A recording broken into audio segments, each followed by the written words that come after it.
I was talking with my dad this morning about childhood memories. Now, I've always said that I have a big black hole where I throw things that were particularly traumatic for me growing up.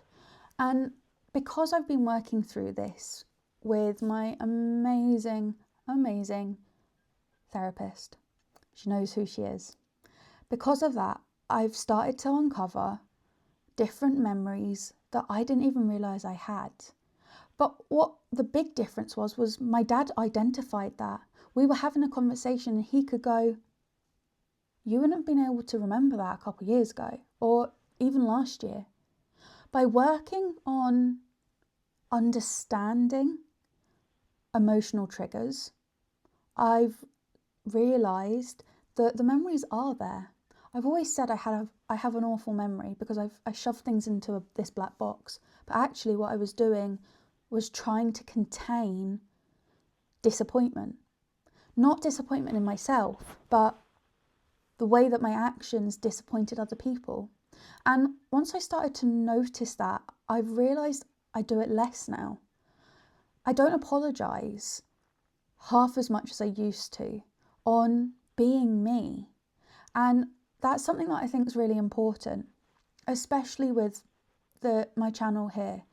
It's understanding that just because you need something or you do something because that's just how your brain thinks, doesn't make it wrong. It just makes it different.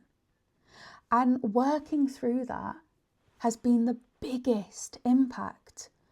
I've been able to let go of so many emotions, but memories that brought me pain.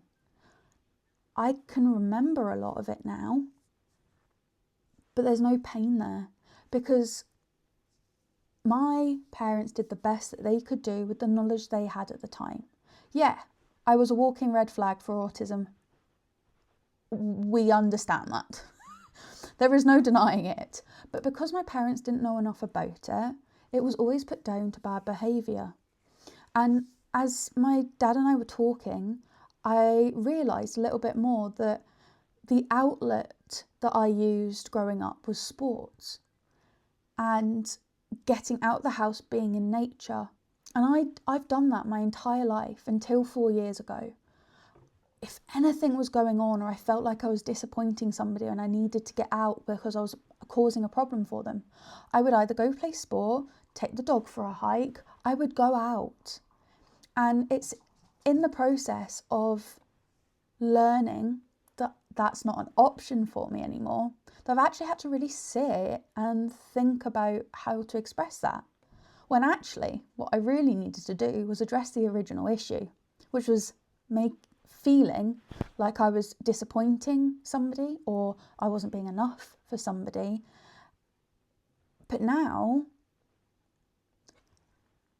because I'm working through being assertive, my core beliefs, understanding my value, but most importantly, having people who accept me for me, they just take me as I am, has made such a difference because I never really had that growing up.